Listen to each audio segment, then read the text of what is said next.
After today, would you be satisfied? Or would you'd probably check out a few more spots at least? Or were you pretty much satisfied, like, oh, I've got him? Yeah, I've got that bug figured out for sure. So we spent an hour. Yeah, hour and a half. Yeah. Right. Yeah, for and sure. we were probably going slower than what he would have just because we were I have a filming bad and fault stuff. of stopping to smell the roses. That's why you guys kept getting further. He saw I'd be like, how there's many a bone he also there. saw how many box turtles. Box turtle. Those two were Box doing it. So You and me, baby, we ain't nothing but turtles, so let's do it like they do on the Discovery Channel. You're now listening to the Mobile Venatic podcast.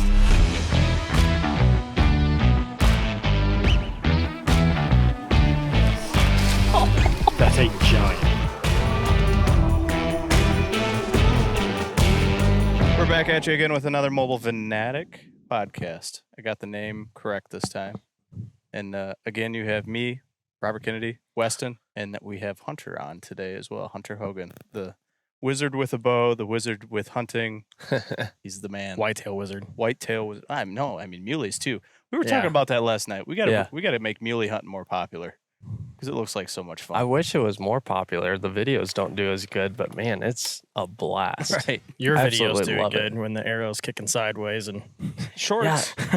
Yeah, the shorts did good on it. The actual YouTube video though didn't get much. But I don't know. What do you? I mean, topic basically for today is we just got done. Me and Weston scouted a couple days ago. Yep. And then Hunter came out here yesterday afternoon, and we did some scouting this morning. And we were really hoping that the weather would be a lot better than what it was, but it's still 85 first thing in the morning and humid. 90% humidity. It's ridiculous. But that's where we're leading off with today. I don't want to be the only one talking. No. Yeah, we were gonna go scouting last night. I had a 3-year-old poop incident, that delayed things. So we decided to, honestly, probably for the better, sit down and just e-scout. Should we discuss the poop incident? Because I'm sure people are. It was wild. All I can say was, from a coverage standpoint, walls, yes. Hair, yes. Body, yes. Wife, yes. Other kids, yes. Floor, yes. Under bunk beds, yes. I mean, it's just. I'm glad I was outside awful. when that happened. Awful. It was awful. It happened like as I walked upstairs to leave to go scouting. I'm like, yeah, I don't think I can make this work. That's funny. But, I've got 3 kids, 3-month-old home, 3-year-old and 5-year-old. So it gets a little chaotic. So, but no, I think, honestly, it was divine intervention because I think we ended up sitting down and e-scouting, which I know you. Yep. We did go glass last night too. You and I did. Yeah, we kind of took a quick trip and just glassed some fields and stuff. Found a couple nice bucks that were on the not far from public that could be potential shooters this year. Mm-hmm. Yeah. And I'm glad you put new brakes on before we drove over there because you could smell them by the time. I didn't tell you that. He rips. He gets to places he needs to go. I know. I just followed him. We rolled the windows down. He's like, "Oh, my brakes are hot." You could smell it. They were so hot, Like, dude. It was like I didn't realize I had forgotten that I crossed into Eastern time. Oh yeah. And so we were sitting at dinner, and it's like almost 8:00, and the drive was like 45 minutes away, or it said like 45. I don't know how fast we made it, but like It was under 45 I was like, minutes. we're only gonna get like 10 minutes of glassing light, and then we got there and we're driving around for like 40-50 minutes, and I'm like, wait, we've been glassing for like an hour and it's still not dark. Yeah. I was like, oh yeah, we're in Eastern time, so I It was gets like, dark were you, I was in too much of a hurry. It was all if you're all coming boils from down Central to. Time, but you're close by, it gets dark at 8:30. Central? No, it'd be it. Yeah, would it be behind. 8:30? Yeah, 8:30. Where it's 9:30, 9:45 here. Right? Yeah. Yeah. That's Yeah, the it's tough crazy. part. Like when I hunted down here last October. Oh yeah. I was getting so confused on what time I had to get up to be out in the morning. Yeah. And the phone would switch sometimes while I was still sleeping to the other time zone, and it would screw up my whole morning hunt. Mhm. So you can lock it into a Can time you? zone. Yeah. I'm gonna do that. I should do that. Yeah, I should figure that out. Yeah. But no, I think again, just to base this particular episode out would be probably just jumping straight into e-scouting because I'm not saying you're in a new state here in Indiana, but you Pretty are much. Yeah. almost in a new state, and I live very close to here, so this is my stomping ground, and it was kind of cool to see your take on it real quick. in a day or two. Yeah, I mean, like I would obviously love to spend several days or weeks e-scouting and really sitting down and studying. But I mean, we pretty much sat down for 30 minutes at dinner, picked the best spot we could out. And when we went in this morning, as far as what I was expecting, it far exceeded every expectation I had for it. Oh, that's good. So, I mean, we came here, we found beans in the field, we found white oak flats, we found ridges with bedding, we found briars that bucks are using. It was like kind of a sneaky access that is probably super overlooked. And Like- so it just checked every box. To like premise that too, like your main attack mode is early season for whitetail. For the would you say? most part, yeah. I mean, over the summer, that's what I'm looking for in order to locate bucks. Mhm. Kind of my main goal is to locate a buck, and then once I locate him, then I can try and figure out what he's going to do early, what he's going to do in the rut, or where he might go to. And then like my January through March scouting is going to be more of like what areas still have thick brush and food access that deer will like migrate to in the Mhm. late season. It's kind of different for me because, again, we're in Indiana. I split my head on the river. Like Kentucky, I'm hunting literally a month before I can in Indiana. Yeah. Move, So move it's that mic down a little bit. it's closer to your almost, chin, to your chin, oh, below your mouth. There you go. Yeah, there you go. scared of that Darth Vader effect if I go too low. I'm just guessing. I can see it peeking over here. No, but so I kind of split it in my head to sort of it's like, I think my mind would be more aligned with what you're looking for probably in that early season Yeah. because of the opener in October here. But we call this Kentuckiana. Yeah. And it's I wish both states started closer together than almost a month apart at times, Mhm. because a lot starts switching in that Oh, yeah. October range. For sure. But I mean, if you can find a Bucks core area for early season and Yep. stuff, and then, I mean, yes, Bucks like split off and go their own ways and everything, but at least if I have a starting point, I can spread out from there of where he might go. I'd like to jump into that probably a bit later, but we can probably stick in the e-scouting and like what aspects you're looking for again, just to touch on it even more so because, again, I don't feel like it was too different than what me and you were scouting for and looking at. As far as Um, e-scouting sign. Yeah. Yeah. I mean, it's Well, I mean, back corners, lower pressure. I'm a little different though too, because Right. like this is so to preface all this, we're in hill country. Yep. And I don't come from hill country. I come from swamps, lowlands, flat ground. So it wasn't like a challenge last year for me to like e-scout it because it's just a new factor into edges and topography. Yeah. You still have more experience with say hill country. You said you've hunted it before, right? Hunter? Yeah. Yeah. So like coming from the Ozarks. Yeah. you said. yeah, I mean, exactly. that's yeah, right. yeah. So like that's a bigger hill I country. feel like you can say they're the same type of scouting, but it still Right. is different because Mhm. like you have different factors, different details you could look at. Mhm. You know. All right. Sorry to cut you off there. No, but- no. I mean, it in generalizations, it was like looking for the back corner, sneaking in. Mhm. You got food, you got benches. So you get a generalization of what's going to be there, and I felt like you were looking for that low pressure spot, but like the spot today was probably maybe a little closer than what I would probably be. I feel like we were looking for way further, way deeper stuff. That's what you like. Yeah, I definitely like to focus on that. I mean, so.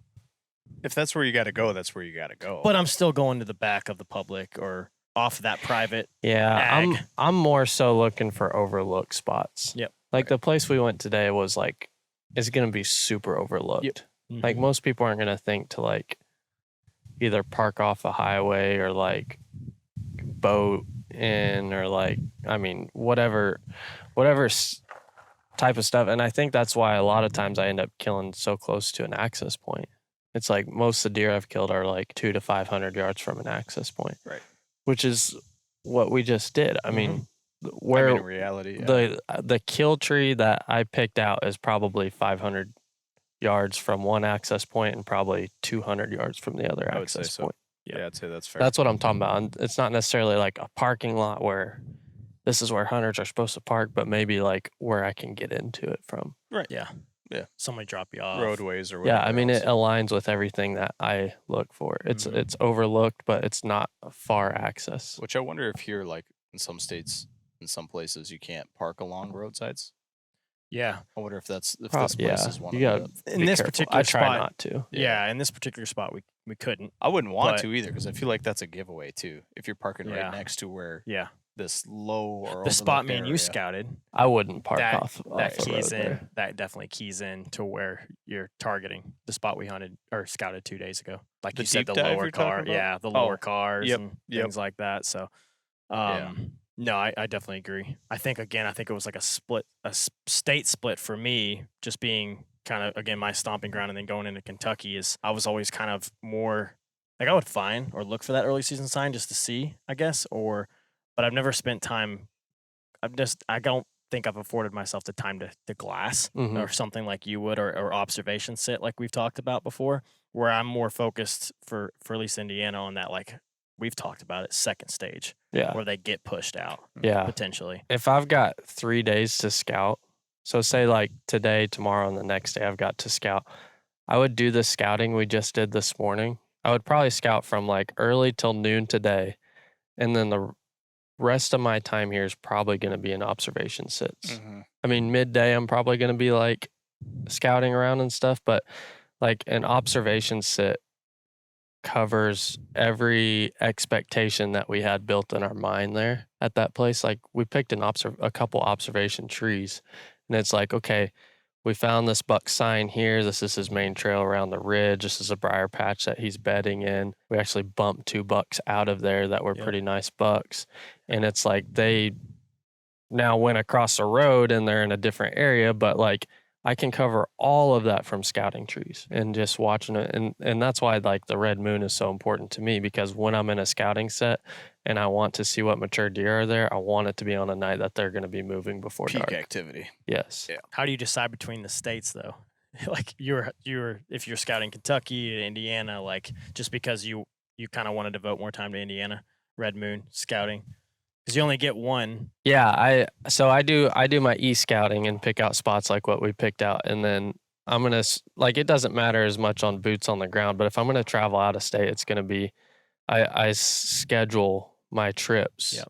on red moon phases to where I can put my boots on the ground during the day, and then in the evening I'm doing observations. Sometimes that's driving roads if you can see fields, but most of the time it's like hanging a set and watching as much as I can. Which we talked about the red moon, you and I, yesterday, and it was kind of interesting because I don't come from a background or knowledge of moon phase activity. Because is there a tick crawling Yep. right on me? Right there.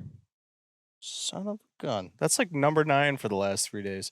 Anyways, I don't come from a background on moon phases because nobody I know in my little circle really ever pays attention to it, so to speak. Mm. You know, I don't know if DeerCast takes that into effect. That Mm-mm. I didn't know, but like it's pretty neat hearing your perspective on it and how you will use that tool or that app, whatever it was you were mentioning, Mm-hmm. just as to make plans. And it's nice that you own your own business, but like for those people that have limited vacation, if you're trying to maximize your time or your weekends, it's nice to kind of try and focus on something that may peak that activity. Yeah. Yeah, you almost have to, especially like you said, the bucks that you're trying to key in on the mature side. Yeah, you have to. 'Cause, Like I mean, you could waste all that time coming to a state, and you're going to miss them just because it's that very last second of light. yeah, versus and the red people moon. roll their eyes and think the moon phase stuff is BS, and I don't know.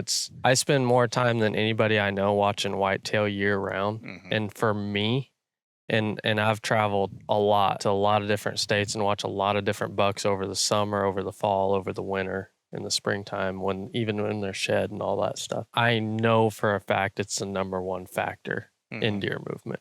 I know for sure. I've tested it all across the board, and it's the number one factor, and I can count on it whenever I go out of state and I'm scouting Makes sense. to have mature buck movement. I And mean, it's not like deer don't move without a red moon or depending Right. on the mood phase. Yeah. It's just let's stack Well, it. we're in your like favor. 3 days behind the red moon right now, and we went out driving last night and we saw a bunch of really nice young bucks, Yeah. like 2-3-year-olds. Yep. And I would bet my life savings on it that if you went out there on a red moon, you would see a bunch of mature bucks, and like it seemed like a good genetic area. Yeah. And you're gonna see like the mature bucks come out. The young deer will move outside of the red moon phase and stuff, but like the mature, especially old smart buck deer movement, you're going to see them on the That's red where the moon. activity. I mean, if you're going to approach a new state for the year, right, and you're going to have a little bit of vacation time in the summer to scout, why Yeah. wouldn't you stack everything to your favor anyways? Yeah. Whether you believe it or not. Even around home. It's Yeah. like, even if I'm going to go out and glass for an evening and stuff, if it's not a red moon, I can spend my time better doing other things, shooting my bow or Yeah. practicing or like working mostly. Which we but- should back up a little bit because, I mean, I introduced everybody coming into this. Yeah. But like, But we didn't jump into we it. did. No. Yeah. So speak on your experience in archery. You kind of were talking to me a little bit like how when you started yesterday and all that kind of jazz. Mhm. And then if that translates to your methods in hunting for how detailed you are on the archery side of things too. You know what I mean? Yeah. If there's like any connection between there. But so he's a competitive archer. Which platform are you shooting? What you said ASA? Yeah, unarmed? I mostly shoot the ASA circuit. I do some like indoor and FAA. I've done a couple IBO shoots, but mostly ASA circuit is what I Yeah. focus on. Which is really cool. I've been Yeah. wanting to do that forever, but there's nothing close to me. And we did mention it, but your background's coming from obviously Missouri, but Ozarks, and touch on that a little bit. as Yeah, well. I grew up in southern Missouri, and then after college, I moved to like northern Missouri. And now you're jumping now with the help of, so like you're over here, we're in Indiana. You were just at a shoot this past weekend where? Metropolis, Illinois, which So is in the very southern tip. Okay, so you're taking advantage of these weekend shoots to scout states if you want to. Yes. So like that's helping. You don't just hunt Missouri. Where a lot of people get stuck is just hunting their own state and then having anecdotal opinions about outside of states and how they hunt, how the herd dynamics are. You're seeing it firsthand because you're traveling, you're checking out different herd dynamics, everything else, and all of this has helped to formulate basically where you are today. Correct? Yeah. Yeah. That's really, unless you guys think I'm wrong, like me coming from Michigan, where you get a lot of old mindsets, guys have never left the state. It's like, well, yeah, why would I travel to go out of state? The deer hunting's the same no matter what. And it's like, it is, but it's not. Like herd dynamics or herds have tendencies, but like when you leave a state like Michigan, Yeah, that's I was gonna not say, a specifically you. It's not, yeah, or PA. I mean, Or PA's PA, gotten right. better too, but like you leave a place like that where the herd dynamic is not where it's not what it's supposed to be, but then you go to a place where you have a 1-to-1 or a 1-to-2 deer herd, and then you see how natural that actually fits the dynamics. It's like it changes almost to a degree. It changes the way you hunt because you understand a little bit better on how they are supposed to react in the wild, if that makes sense. Mhm. Instead of where at home we're coming from, in my area specifically, it's 50 to 150 deer per square mile. Where I hunted down here with you last year, it's what, Yeah. 20? Way lower. Yeah. No, I mean, I'd say you're getting into the half. I mean, I spent time in Purdue and we did trail camera surveys and it was high, Yeah. but that was also because of stacking bodies because of the limited habitat. Sure. So, which I don't know how much you're dealing with it specifically in your area, but there's no lack of habitat here. Yeah. So No. they are a little bit more spread out. I'm not going to say it's called big woods, but you've got the terrain, and there's big woods around here for sure. What I would classify as it. Yeah, I coming don't from think Indiana. there's really lack of habitat anywhere. No. You go out to Kansas, you talk about lack of habitat. I Yeah. mean, Yeah. you grass wouldn't think a prairie. whitetail should even be there, and they're Yeah. doing just fine. Right. They're so adaptable. Yeah, exactly. Yeah. They can live anywhere and anything. Inner cities, Yep. open country, hill country, swamps. It doesn't matter. We got a taste of that at NODAC too this past year. Yeah. So That was just very different. very eye opening on where they're bedding, Yeah, what they're using right. with and again, not lack of habitat, rather. I say lack of habitat when it's like, cornfields are gone and it's nothing Oh, for yeah. long ways. But no, I think that's a good point for sure.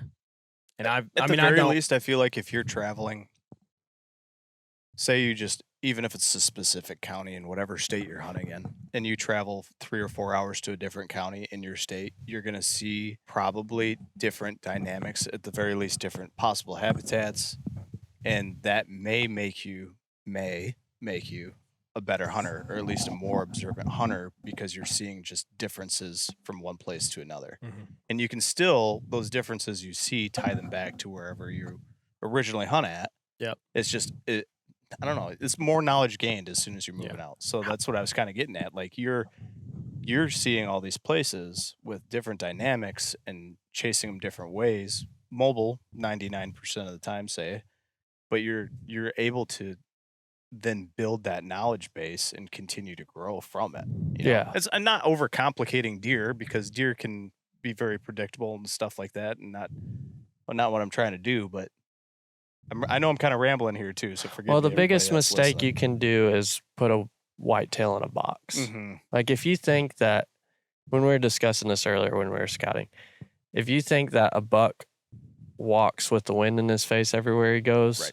you're going to be wrong sometimes. And he's going to slip you because you think that's his pattern. What deer do is they pattern people better than we pattern them. That makes perfect And sense. whatever it takes for them to avoid getting killed, escape the predator, and like, especially on public, it's like, if there's a bluff side that you think is the pattern pinch point, they'll go straight up that bluff. If you think that they won't walk with the wind to their back and you've got a perfect kill set, you're going to see one walk with the wind at his back and go around you. It's like, we are hunting them in their bedroom, and like, they know their advantages and disadvantages. They're purely trying to survive. We have other factors on our mind. Yeah. We're trying to kill them. And like I mean, there's a handful of other besides a animals rut, too. I mean, that's literally what they're focused on. And staying one of the alive. most aggressive mobile hunting tactics that's become popular now is like a bump and dump.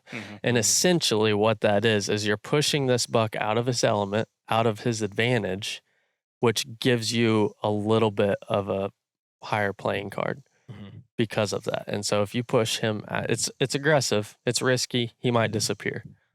You might also kill him much easier. I mean, it's kind of one of those deals. And there's a lot of older bucks that people say are unkillable. And it's like, if you're going to kill the unkillable buck, which we've done before, it's like, if you're going to kill that unkillable buck, you're probably going to have to take him out of his game. It makes a lot of sense. Yeah.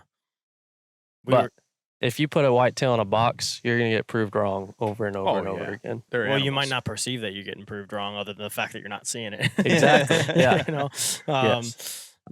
That comes with experience. Theories, testing, hypothesis, and learning. Because I think a lot of nothing's dangerous. confirmed until you see it. I mean, it's also dangerous because you're sitting there and you're just like, you outweigh. It's like, okay, you outweigh the grind, which a lot of people just do, right? They just do the grind, which I think you're kind of opposite of that. I mean, you grind, don't get me wrong. It's a In a different way, yeah. But you're strategic about it, you're smart about it, but you're not going to grind and not see the deer over and over again. Yeah, So, my grind is 95% scouting. It's like I don't even hunt. I just scout, kill. Right. Like kill whenever I hang a set to like hunt, it's like kill set. yeah. Honestly, like when we were talking, and I was showing you where I killed one of these bucks up down here, just to kind of show you the terrain and the second stage lift off. I felt like I think I had a lot of success that year just because I put more emphasis in the in-season scouting. Yes. And I didn't bump and dump. Right. I did bump him and figure it out, and that was that. Like, I was still having to find him, and I had to pick him up because he had left. Yeah. He had me. Yes, I had probably pressured him, but other people did as well. Well, if you bump him in any way, I consider it a bump and dump. Personally, you've confirmed he's there. That's awesome. You confirmed where he was bedding. Like the classic like Andre D'Acquisto bump and dump is like bump them out of their bedroom, do your scouting in there, hang your set, and then when he comes back to that bedroom, you kill him. That's a classic bump and dump. But there's like a lot of different styles. It's like the first deer I ever killed on film, Pickett. Like, I killed him on his secondary bed, like what you were saying. It's like I patterned him at one point. I was in a scouting tree. I watched him get bumped out of his bed by other people. And then that evening, I went back in there, rehung that set. That was in the morning. And he came out of a different area. I was like, okay, so when he gets busted out of his main area, this is his backup spot. And so, like, the second day of season, I did a stalk on him, busted him out of his main spot. The next evening, I hung a set in his secondary spot and killed him. and Makes it's sense. like that. That's like taking him out of his element, but it's still like a bump and dump per Right. se. Yeah, it's a No, game of chess there. Yeah, It is, yeah. In that instance that I was talking, I literally bumped him. I remember it because it was stilt grass, what we're seeing right here, Yeah. but higher. Mm. And there was a big maple. It was just a beautiful place for a bedroom. Honestly, I mean, it looked nice and soft and cool and whatnot. It was at the top of like a ravine and a waterfall. And in that actual instance where I bumped him, I think it was. I mean, it was maybe 10 to 15 days later where I let him chill off and just try to come back Mm-hmm. because I knew at that point, like, I mean, if he went any further, it'd be private and I was out of the game anyway. So I kind of pulled back. Mm. And then I then went in and. I don't think you always have to wait that long for a bump and dump. No, but I was timing it with cold fronts and whatever else. Sure, yeah. And it was that bed. Yeah. When I killed him, he went back to that bed. Hmm. It was, I mean, literally to that. It was a 6-foot area of stilt grass, Yeah, right. mashed down. So That's cool. You said Which is something really I neat. really liked yesterday. Well, I mean, we were at dinner still, I think, but you would rather basically drive/scout extra time than just sit in one spot for days on end. Mhm. Yeah, and that goes back to like properties and e-scouting and boots on the ground and stuff. But yeah, I'd rather drive an extra 3 hours to a better property than to waste days on a property that's subpar. I agree with that a lot. Yeah. I really like to. So really like if that. you, from an approaching, let's just kind of an Indiana standpoint, if you're approaching Indiana, I know that you're going to put the emphasis on that first week of October more so than anything, right? Depending most on part, schedule, You're yeah. right, obviously, because you've got 5 other states before that. Yeah, I don't know yet. I mean, that's quite the I've schedule. got prep work put in for like 10 or 12 states. I mean, we'll see. It just depends because like I stay in a state until I kill. There's no sense in like moving on because my schedule says to move on and starting fresh somewhere whenever I'm already like 40 or 60% done in this state. And you comment like, don't put a whitetail in a box, but don't put your season in a box. Like, Yeah, exactly. honestly, yeah, the you- way that you Yeah, yeah. talk about it. like I've got plans and I've got certain hunts and I've got states lined up that I would prefer to hunt these at a certain time, but like pretty much I want to have stuff prepped in different places for different times of the year. That way once I kill I can go here. Once I kill I can go here. Once I kill I can go here Makes a lot of sense. Mhm. until I run out of money. Yeah. Yeah. Yeah, Which understandable. at your pace will run out faster than probably your will or Hey, no your- kids. That's a huge. No, I that's- get that. Trust me. And his own business and props, but still, that's a lot of tags. Yeah, it's a lot of lot of money. drive. That's a lot of gas. And That's an advantage you have over, say, like the weekend warrior guys. So, like, if we're talking to if that is our main core listener, which we have no idea, we don't know Right. who listens to this. This is probably months before this is even going to come out. But if you had to give your first piece of scouting advice, if we're going to stick on the e-scouting subject, Yep. what are say like the top 2, 3, whatever? What are your top things you're looking for on a piece of property that would be like, this might be worth a quick walkthrough or an observation? So, for a weekend warrior too, like targeted to them. Maybe they can't string the 4 or 5 days together. You know what I'm saying? They Yeah. get the Friday night and then they get the Saturday, Sunday. yeah. Yeah. Yeah, I know you don't want to really give all the way away your like any secrets if there's secrets. Right. I think I'll just do like my top advice for a weekend warrior. Sure. Yeah. I think one is gonna be spend time at it early in the year. Like don't wait till July. season or the day before season or the first week of November to like start doing your prep work. Like Right. go scout during a red moon in the summer when the bachelor groups are easy to find, easy to see. And like at least at very bare minimum, go like find bucks that you'd be interested in killing and mark them. And it's like at least you have a starting point once That's a good season point. comes Yeah. on that. It's like that could be the bare minimum that you do. And then like as far as hunting or a property, one of the best killers I know, his name's Charles Golson, and he's a friend of mine from Missouri. And him and a couple other of my buddies, we met each other public land hunting, and like him or Austin or Jace like we all stay in communication with each other where we're at because I don't want to be competing against those Sure, guys. If they're hunting a big buck in an area, I don't want to be hunting. Like, I know it's probably one of the best areas or one of the best bucks because they're really good at finding them. I don't want to be competing against that guy. So we like spread out. We make sure we're not hunting on top of each other, and we create more success that way. That way we're not wasting our time on top of each other. But Charles has like a very different approach to hunting than I do because he has limited time. He's a pastor and he's got kids and a family, and he's got limited time on how much he can hunt around that schedule. And he's like the best I know at getting on a buck fast. And what he does is he spends, small amounts of time, but all year round going and like walking a property or driving a property. And he'll like speed scout a whole area on maps. So he'll look at a property and he's like, this is a point of interest, this is a point of interest, this is a point of interest, this is a point of interest. And he'll have like 300 pins on a property. Jeez. And it like blows my mind up. I can't deal with that. But to him, he's got like a route picked out. I think this is my best guess of what he does. But he like walks each pin and he starts saying, okay, this spot's good. This one's not. This one's not. This one's not. This spot looks good for this time of year.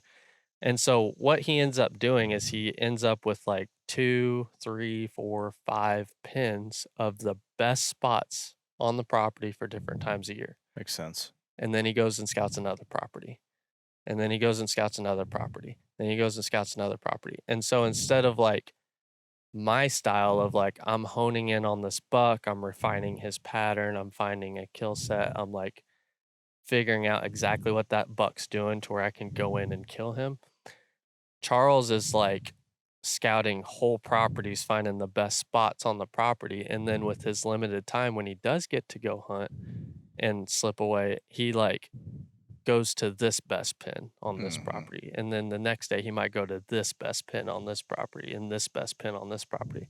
And what ends up happening is he gets on like random big bucks or like maybe a buck that he knows of but didn't know he was there at the time or something. Like he doesn't have like days and days of history with it, but he gets into the spot and he's like, dude, I'm telling you, if you give him 2 days, he's like has an opportunity on a big buck like that.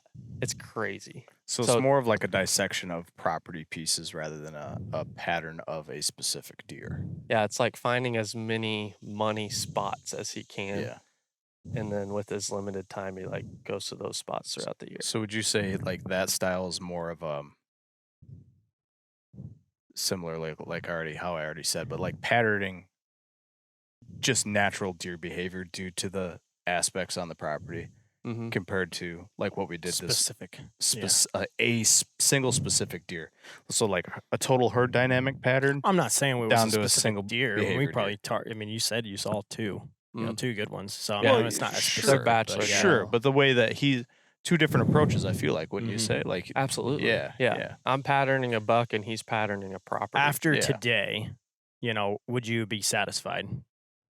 Or would you'd probably check out a few more spots at least? Or were you pretty much satisfied like, oh, I've got him?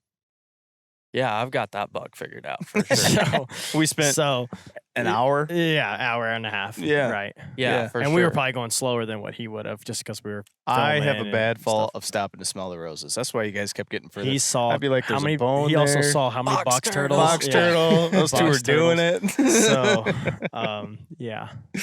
No, I like what you're saying though, because I think that's it, again for like a weekend warrior type of guy, like he's got 4 2-day periods of hunting in Yeah. October. Right. For a state like Indiana. Right. Maybe in Missouri he's got 2 more added to it in early September. So Charles does that, but then he also goes and like checks those spots throughout the summer, throughout Right. the fall, throughout like I said, he still spends all year at it, just significantly less time. Like when he can go, he goes and checks those spots. When he can go, he goes and glasses those fields. When he can go, he goes and hunts that spot for that time of year. Right. So Yeah. like I feel like I'm more in line with what he does yeah, I'm especially in also Michigan. almost in agreement there as well. because yeah. I don't hang a lot of cameras all the time to see, like, I'll have a couple out on public land, but like usually I'll see a piece of public on the computer, my phone, whatever, and try and mark some spots, but with it back home and there's no topography, it's like the vegetation. I got to see the vegetation. I got to see if there's changes from hardwoods to softwoods or grasslands or swamplands or whatever. So it's like trying to mark spots on the map, but then you've got to go check it out. And like Yeah. and I don't know what deer are there. Mhm. And maybe a quality 3.5-year-old, 4.5-year-old, maybe 4.5. Right. Yeah. But like at least I know if October 20th rolls around, nice pre-rut time, this is a nice hardwood edge. There should be scrape lines along here. This would probably be the spot I'd sit at that time. You know, and I like Yeah. that. Yeah. And like, if you do have limited time and you can't get out a lot, like, swipe out of Facebook and get on maps. Oh yeah. Yeah. Like Get off the spend- social media. Well, not necessarily, but like spend your time like outside of that on maps. Is that and another s- tick? Yeah, That was on him? Mhm. And studying. Like if you have a property you're interested in, like go on Onyx or Spartan Forge or whatever you use and like get on there and trace all the roads. Mm. Get on there and study all the access points. Get on there and look at like Google Earth or Apple Maps or Spartan Forge or Onyx or whatever other maps that you can use. Find my iPhone. That one's Use different ones. He showed me. Find my we were. iPhone. We were literally at Mhm. dinner. He showed me that one in Google Earth, and just there's little nuances and Oh, features Google of Earth each. is yeah, you can see like Right. different a lot of them it just presents a different time of the year on the Mhm. property. Right. But like get on there and like study everything. You can see like the history of the property, like stuff that got planted, stuff that got cleared, like well, we just started using Spartan Forge. And the Mhm. biggest thing, and I know people talk about it with that app a lot, but like that LiDAR That layer LiDAR, for yeah. flat ground. So the piece I want to scout the other direction of where we're at, like it's flat as far as topography lines goes. Then The you piece turn we on looked at that. on boat access, actually. Yes, yeah. Yeah. And then you look at that LiDAR and you can see these little nuances through there. I'm like, that pocket right there looks like it should have some willows, wet grassland area, good edge bedding, Yeah. basically. I used it in my number one spot with that big, heavy set shed Yeah. that I was telling you in. And I never had gone across this particular ravine. And then when I got Spartan, I looked at LiDAR and you couldn't tell by just looking at it or even I've briefly walked it, but there was an actual logging road, skidder trail. And sure enough, one of the biggest pieces of intel was a whole bed line up in that, which I thought they were, but also kind of the size scrape we found today was just a massive dished out one. I was Right. like, oh, that's another big piece. The old community. Yeah. scrape. Yeah. Yep. So if you have limited time, like we have so much technology as far as Mhm. studying maps, like put quote unquote boots on the ground via maps. Like study your 3D maps, study your LiDAR or like If you're in a different- weekend warrior, your best part is you can do it at work, depending Yeah. on your work. wherever you want to do it. Like Yeah. it's just like learn Blue the collar guys are property. just laughing at you right now. No, yeah, for sure. I get that. Cubicle guys. Yeah. Completely learn the property and like have it memorized, know your access points, start predicting what people would do on the property Yeah, based that's a on good it. point. Like try to pattern the people, and all of this is just pretty much when I pull up to a property, all I want to do is confirm or deny my expectations. Mhm. I study, I do all my scouting on e-scouting and maps, and then I go in and I'm like, is this confirmed or not? And like we did it today and we confirmed more than we expected. Mhm. It was awesome. It was a great spot. Mhm. hmm And sometimes you go in and it's a bust and it's different than what you expected, but at least have some sort of expectations and like But then it's a confirmation, like you just said. yes. Once you go out there, then you're just confirming whether it's Have a worth hypothesis yeah, going it's in. worth to spend time hunting or just Honestly, leave it that's the alone. best part about mobile hunting is the hypothesis testing theories. You Yes. know, I mean, that's what you got to do it over and over again, and you got to gain a lot of experience because, you know, you're in once you get that experience, you're picking apart those properties way Right. faster. Guys You're with you're limited V-lining time, right to the sign too. yeah. Oh yeah, we went straight to it. Yep. Guys with limited time, that's where you need to put your focus because like, well, I don't have time to do this. I don't have time to watch bucks. I don't have time to put boots on the ground. It's like, well, then do it via maps. Yeah, and if you are, if you are a weekend warrior, I love that you use that example of Charles, like just Yes. because like you were saying, it's kind of where we're at. But now maybe we can kind of throw in a more of a mix because where keep talking about the second stage, like later in October, I hear a lot. I come in contact with a lot of guys, network with a lot of guys in the industry. It just seems like they don't even bother, depending on the state for sure. Yeah. But And they don't time of even, year. and time of year, but they don't even bother hammering it until it's, I always hear, October 23rd, last week of October. Yeah. That's when they start going after it. And I think it's like to your point, don't box whitetails, don't box a property, don't box yourself in. Mm-hmm. And then you might be limiting your own success. you're going to just limit by your own doing that. success, or blend the two, like blend this early season and then pick apart, go to way more properties.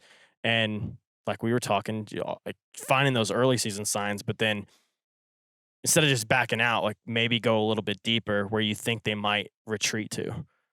And that's kind of where that second stage comes in, because at least if you're on a buck by that time and you are in a state like Indiana and you only have maybe 1 week before he gets truly bumped further in, go ahead and pick those spots up. But I think a better time frame to do that would definitely be in the late after season to pick up those second stage where there's a little bit more rut sign. To find them, you're saying? Yeah, there's Yeah. a lot you can do after locating a buck as far as and there's a lot of different buck personalities too. That's Sure.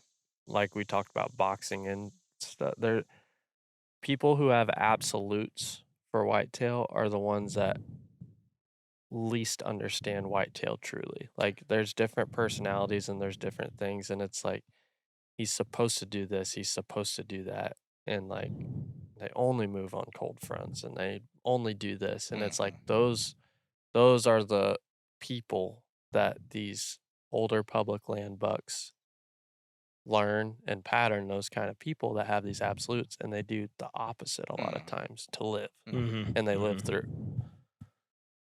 Deer want to live, man. Deer want to survive. And it's not even like us, they're patterning. It's just they're really good at it. Yeah, they're just the prey. And I mean, they've got coyotes, bears, all them after them too. So they got to find those spots that they feel safe. And then if we ruin that for them, they have a backup spot. That's what your philosophy is, at the very least, right? Yeah, because I mean, I'm not killing his buck as fast. I mean, I have, but like I'm not killing his buck as fast consistently as he is for sure. Like my Nodak one was as fast as him. No, both of our. I mean, if I would have capitalized this for sure. We saw one wind in the entire that's what week, I'm talking about. You might have to drive 17 hours, but you only spend a day hunting. Yeah, that's true. Right. Truly. 3 days, 4 days? I only hunt. That was my first day actually like going out hunting. Yeah. He was filming me the first day 2 before. days. So yeah, for sure. But we saw a wind switch and both of us had to get in kill trees immediately, and we both shot deer within 20 minutes of each other. Yeah. Which is instant. Personally, I think I just have an obsession with scouting. I enjoy it more than hunting. And so I'm not going to hunt until I have a situation like that. I like that. Like I'm going to scout and scout and scout and scout and scout and scout. Yep. And I'll drive the whole nation looking for a spot. We did That's it the adventure part of it too. We did it in Nebraska once. My first trip to Nebraska, I went with my buddy Alex, and like we followed up the rifle season out there. We drove the whole state for 4 days. We got to get Alex on this podcast. Before I did one hunt. 4 days, like daylight till dark. And then we found a spot, and I didn't know if we were even going to find anything. I mean, I was like, one more day and we're going home. We're not hunting, we're going home. Yeah. And we finally found some good stuff and got on some deer and got one killed. But like until it's set up like your Nodak hunt, I'm not hunting. You know, I'm looking. Yeah. Searching. That was kind of textbook the way you do hunt. Like we picked out properties, we crossed them off if they were worth it or not. Yep. The ones we found that were successful, we glassed deer. We're like, there's deer to move on. We moved on the one piece with you for 2 days because it was kind of like that was the we were optimal ground one. hunting. We were doing all sorts of craziness, and it was working. And then the wind switched, and it's like, all right, I can hit that one field now, move to it. I think again I feel like if you are not a weekend warrior and you're not going to be able to string your season out a long ways away, that's the only time we were going to go to Nodak.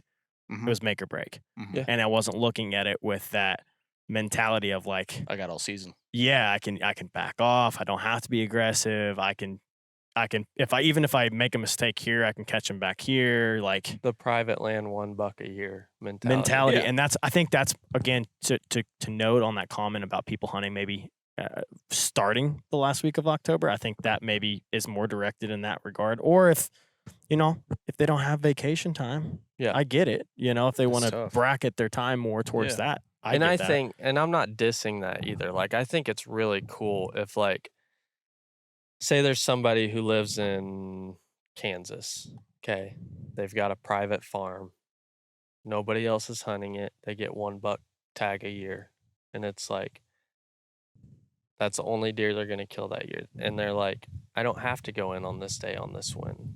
I don't have to hunt this day. Like, if he's 40 yards and I would rather have him at 20 yards tonight, I'll wait till tomorrow night. Like, that's awesome. That's cool if that's like what you're doing. But we're hitting a lot of public land. If I have an opportunity, I have to capitalize on it that time. Make hay while the sun Like, shines. for sure. And so it's like there is no perfect situation. And we were discussing that on the spot we picked out there. It's like I'm sitting here on this wind, here on this wind, there on that wind. Access And like is either if from I this don't have a direction. good wind at all, I'm sitting way over there, 45 foot up in a tree, glassing. Yep. In a spot like that, you go in and you don't see that deer the first 2 times you sit. Where are you going from there? I'm just gonna expand Yeah. out and just look for them and find them. Mm-hmm.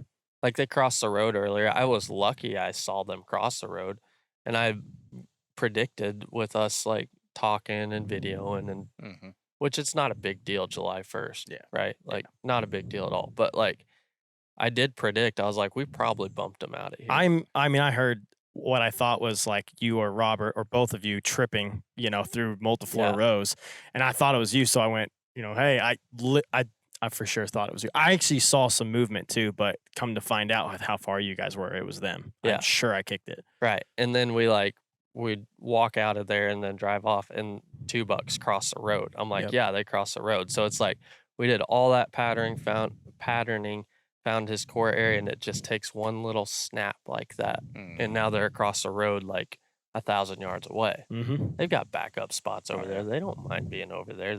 They grew up around here, But like, I might sit a scouting set there tomorrow. Say I didn't see him cross the road and it's during a red moon. If I sit a scouting set there tomorrow night and don't see him, I'm not going to ignore that there's fresh buck sign in there, but I might go around to the other side to this other field, hang a set the next night.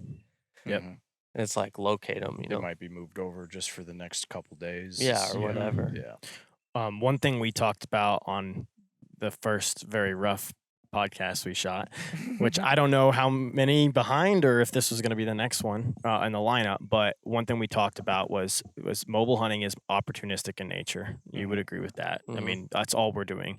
We talked about being, him specifically talks about being a better woodsman and like being way more observant. I mean, that fresh buck sign, I walked right over.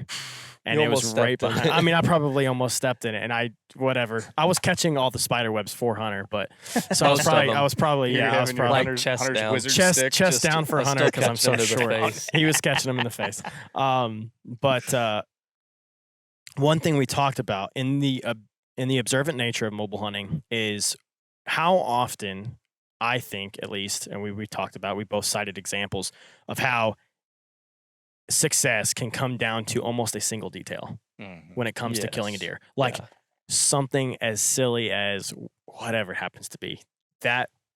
It's the only That watering turd, hole. on the that property. turd, honestly. It's just one little thing that confirms or denies or gives an opportunity. Yes. In my example, it was like That was the only confirmation we had of there being a buck in there. actually. reason being it's been dry here for about a week and a half. Yeah. It's it's just dry. That dirt up there. Yeah. Dry.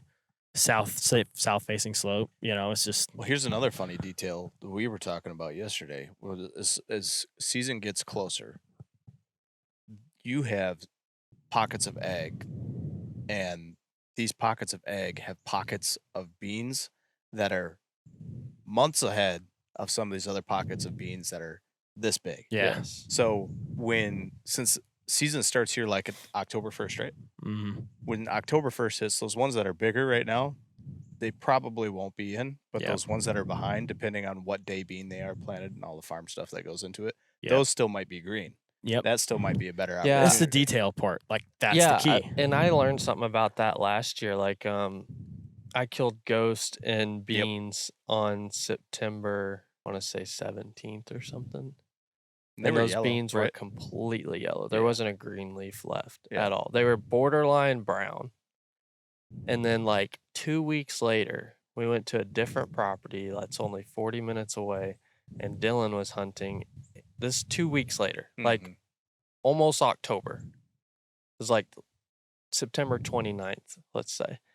And we went like 40 minutes away to a different property and went to a bean field, and there wasn't a yellow leaf on there. They were all green, Oh, dang. like completely. And Yeah. I mean, there's so many variances of different, like when you talk about crops specifically, Sure. but like different like times planted, different variances of beans or corn Mhm. or milo or whatever else. And it's like, I've seen corn on this whole scouting trip that some of it's like 4 inches tall and some of it's like 7 foot tall. Yeah. Yeah. Yeah. No, and I think you're right. Yeah, crop But so variance is short time to tie it back together. If you're pinched on time, you can't get out there and scout. You're able to drive around a little bit, and you wanted to try and say October 1st rolls around. What's the food source available or more likely to be attacked? Generally speaking, it'll be a greener leafed bean, but you don't know maybe the details of the property if you can't go and check it out. You know what I mean? there's a common theme here. Are you hearing something too? Oh, yeah? I think that's what he's looking at. We got something coming at us. We got a dog or something. I don't know. For people that are listening, we're just sitting at the dead end of a road right Imagine now, a big hanging bug out. just walks up on us. There's a guy. I No, I don't said know. imagine a big bug just So walks so the common I think a common theme here is you're stacking every single odd in your favor. So if you do notice a small detail, Right. we cited it was, and he knows, like we told him the Nodak, the one I shot was just because of weeds in the corner of a bean field, keeping those corner beans green Yeah, right. because of moisture and just stunning That's where their the deer growth. congregated. And that's where they were congregating. It's also, I think, a variable of like if you have an entire, for me personally, last year was this, you have an entire white oak ridge, but in the base of it, there's some small chinkapins, and they're going to favor those chinkapins versus the maybe hundreds of other white oaks that they're dropping too. for Very small detail. For Ghost that you referenced, do you think he was there feeding, or he felt safe right there? Oh, it was the only place he could bed and not get killed by other hunters. I mean, there was Except for you. like, yeah. Well, he slipped me for 4 years before Sure. he got killed by me. But yeah, yeah, like when I was hunting, Tick? yeah. Jeez. What is that? There's something in the woods right there. Uh-huh. Yeah, like the last couple years I hunted him, like if there's a big deer on public, people know about it, especially if one lives to that old and is that consistent in there. And like every single set, the last 2 years I hunted him, we had somebody walk under us every single time. And that's a power of the observation sit. Almost said observation shit, Right. but that would be a good one too, I guess. Yeah. But yeah, I mean, there's so many tools if you have the time to basically take the advantage of them that it makes hunting much more successful. Yeah, if you have limited if your time, base is if to you kill have big. limited time, like there's just an order of priority. One is e-scouting so that you do most of your work before you get there. Mhm. That way you can make your time there most effective. I mean, I'm practically hunting on a quote unquote limited time basis now because I'm dividing my time amongst like 6 to 10 states Mhm. throughout the summer. And like I still have to work and earn and self fund my hunting. So it's Mhm. like most of my time over the summer is spent working 7 days a week, 12 to 14 hours a day.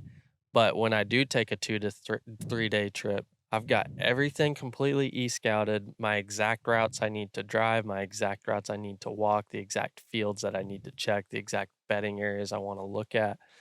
And so I go into a property and I want to spend one full day there and be ready for season. Mhm.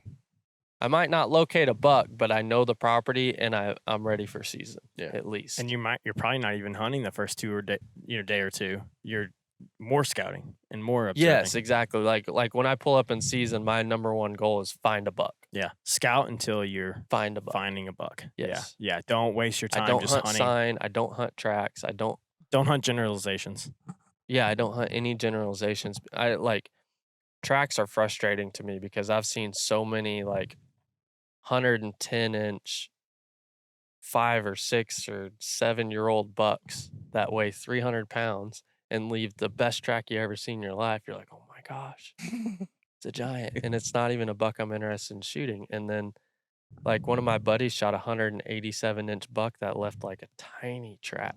Really? I mean, there's so many different subspecies of whitetail too that it's like you never know what track that buck you're interested in hunting is leaving. And so it's like you know? gotta They're attracted I to the feel hey 'em. dudes. We got ticks all over the place. feel 'em. If you wear those enough, you should just treat Hey, which those one's with the Lone method. Star tick? Is that the one with the white dot on it? Yeah. Mhm, I had that one on me yesterday. mhm. I swear to God, if it bit me and I'm allergic to meat, I will kill myself eating meat. Yeah. I'd be the same way. So yeah, I mean, limited time schedule is practically what I'm doing at this point, in essence. Yeah. So like making your time the most effective you can is really important. Where do we at We're here? just at an hour. We should probably wrap up here pretty quick. No, I think there's a lot of common themes. We've repeated ourselves. We kind of danced some circles for sure, but That's fine. You got to hammer home the basics. hammer home honestly. the basics, and he's definitely doing that with his style of hunting.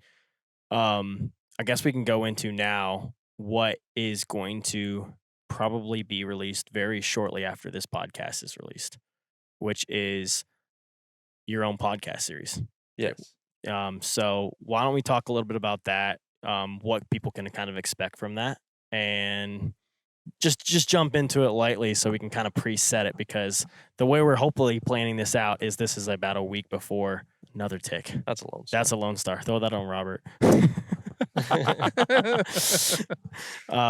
Yeah. If you want to, just kind of break into that. Yeah, so we're gonna do a 10 series for now. Trophyline podcast that I'm gonna host, and it's gonna be kind of our basis of it is like painting the picture of killing a mature whitetail. And so we're going to go over like 10 different topics that are really important to me and a lot of my crew that I hold close and learn a lot from. I think that's a really big thing, is like learning from other great minds that are just as passionate and surrounding yourself with those. We talked about that last night, surrounding yourself with those kind of people. And so like we're going to do the series kind of topic based instead of guest based. And so each podcast is going to be about a specific topic, and we may bring in 1 or 2 or 3 or several guests to discuss that topic and kind of their take, or maybe what I think is their best experience on that topic, to where we can have several minds, several aspects on the same topic, and then kind of create a series on that to create more success. I'm looking forward to that, having publicly. multiple perspectives on one One topic. topic. Yeah. And packed into 1 hour, basically. Yeah. And I think Yes. you're going to get a lot of perspectives and like people totally opposite of you potentially, but also not necessarily totally opposite, but definitely with My Yeah. assumption different is mindset. you'll realize if you are painting or putting deer in a box, you'll see from all the other observations that you can't do that. Yeah, it's Yeah, going to be That a would really my good assumption blend. coming Yeah. into it. And Yeah. again, the common theme is you're going to be able to hear all of that. I'm excited to hear, the first couple. Yeah. Because I think what it's going to happen is you're going to combine, and you're going to see some common themes, but what you're going to do is be able to kind of Find gather all that common sense. information. Yeah, go forward with a common sense mentality Yeah. and just stack everything in your favor Yeah. that you possibly can. Absolutely. Yeah. And I like when Wes first brought the idea up to me, I was like, how do you do a podcast like on a topic instead of like a person or Right. whatever? And the more like you sent me some example episodes, and like the more I thought about it and studied on it and we kind of brainstormed outlines, I was like, this is in essence how I've learned to whitetail hunt. This is how I've learned to mobile hunt, is like I'll go scout or observe or even hunt, a property and then I call Jeff Rainey and talk to him for 2 hours about it, or I call Austin Culberson. Mostly I call Austin, but I call Austin and discuss it for like Do we need to stop? No, just keep going. a couple hours and like figure out what his thoughts are on it. Or me and Dylan spend all season together, so we'll bounce ideas off each other. Or like, I don't know. Every single thing that I do, hear, see, scout, hunt, I'm talking to somebody about it Mm-hmm. and getting their thoughts on it and everything. And I just think that's how I've learned how to whitetail hunt is topic based like that. And if we can transfer that into a podcast setting, that'd be really cool. And I think the way that we're doing it is also cool. I mean, it'd be impossible for someone like you to podcast probably during season when things are actively happening. Right. But since it is topic based, I think it is going to, the way we've kind of brainstormed on it is it's going to be topic based but seasonal based, because let's be frank, like that's kind of how, like you just said, you grow up whitetail hunting because you are talking to the same network of people, but they're going through the same struggles. They're hunting the same cold front that's coming in and sweeping across the Midwest. They're talking about acorns dropping or beans turning too early or whatever it happens to be. And like every year I have a list of things I want to get better at. Like this year, like last year, I wanted to get better at the rut. And I know that's kind of the most common thing, but it was very frustrating to me as a detailed person that likes to pattern a buck to a T whenever everything's just chaotic. And so I learned a lot about that. I had a lot of success this year on it. You saw the footage last night. It's insane. Yeah. And like dealing with vocalizations and like You should see finding this bucky shot, dude. finding the nucleus of like where deer are like grouped up if there's a hot doe. Like say end of October, right? Maybe there's one hot doe. Right. And then like every buck for miles around is right there. And so like you might be hunting 400 yards that way and in some juicy stuff, but they're not there right now. You know, and Tang it's- does weird things to everybody. yeah, so Yeah. like one of the episodes is going to be called Join the Chaos. And so like that's one thing I learned last year. That's a topic that I struggled with the year before and I wanted to get better at, and I bounced ideas off of all these people that I'll talk to on that podcast. And I learned how to do it and capitalized on a lot of really nice deer in that time of year doing it. And so like just stuff like that. And then like this year I want to get better at late season stuff. Mhm. Yeah. I want to get better at like preparing over the summer to where I find properties that are fitting for late season. I know there's guys that are as good at late season as I am early season. And it's like I want to get better at that and be more prepared for that going into that season. And I looking want to forward talk to to that one. people that are good at that already. Yep. And kind of the things they focus on, or maybe the properties that they emulate to try and find that kind of stuff. So like the topic based deal is truly how we learn how to whitetail hunt. And I mean, yeah, like I said, you approach it from a seasonal basis a lot of times. Yeah. And in different circumstances, details, things like that. And I think it's going to be exciting because you are. We are gonna I hear don't from think the we have network to of- really sell it, to be honest. I No. think once you guys listen to an episode, you're gonna be No. like, "Oh, this is exactly what." Especially coming from an open mindset of learning more. Exactly. That's really what Yeah. it's gonna be. Yep. And what is cool is this should be riding along when a lot of these seasonal instances are happening. We're trying to time this where it's at least a week or two ahead of time of Yeah. those seasonal instances happening, so you can listen, download, digest, apply. Mhm. Which hopefully that's the case. Which we most we of the built in a week. application is going to be prepare over the summer. So maybe next year. Yeah, But yeah, sure. right, regardless, you right. can You might be can able to apply. you it. might be able to apply it to properties you already know. Yeah. Exactly. Or pick up a property real quick and give yourself 3-4 days to kill a buck. That's Before we fun. go, Hammer it. Yeah. Before we go, where can people find you? Instagram, it's Bo Life Hogan. YouTube, Hunter Hogan Productions, and my Facebook is Hunter Hogan. I guess it just has everything I post on Instagram. And you will have, and you already have a couple Mobile Venatic stories with us. That's true too. Yeah. Again, being on this podcast, Mobile Venatic podcast. So, you guys can watch a couple hunts there. I feel like we've interviewed you. Yeah, I think we have an article online too. So kind of initial deep dive. We'll have a really cool Mobile Venatic story on Ghost this year. Mhm. So I'm looking forward to that one. We watched an That was interview sweet, dude. last night. So, like, just a quick detail on that. Like, we spotted ghosts from a scouting set, like, bedded, pulled our set, and then, like, I did an interview in the parking lot. I was like, and we were kind of in a hurry. It was quiet out, but I was like, I want to get there. I'm excited. I've been hunting this deer for 4 years. And, like, I did an interview in the parking lot. We'll have to clip it into this or something. And I was like, we just spotted him right here. We pulled our set, and there's a tree 60 yards from him. We're going to circle around, hang a set, and when he stands up, he's going to die. That's exactly. And that's what happened. And I was like, oh my gosh, that's what happened. It was you know? cold. It was That was crazy. cold. We were like in kill mode, but yeah, it was Yep. pretty cool. So you got a lot of stuff That'll to be look a good- forward That'll be to. a good Be a good banana. Yeah. clip. Yes, I think so. Oh, just the fact that you hunted him for so long. Oh, we So- got to wrap her up now, boys and girls.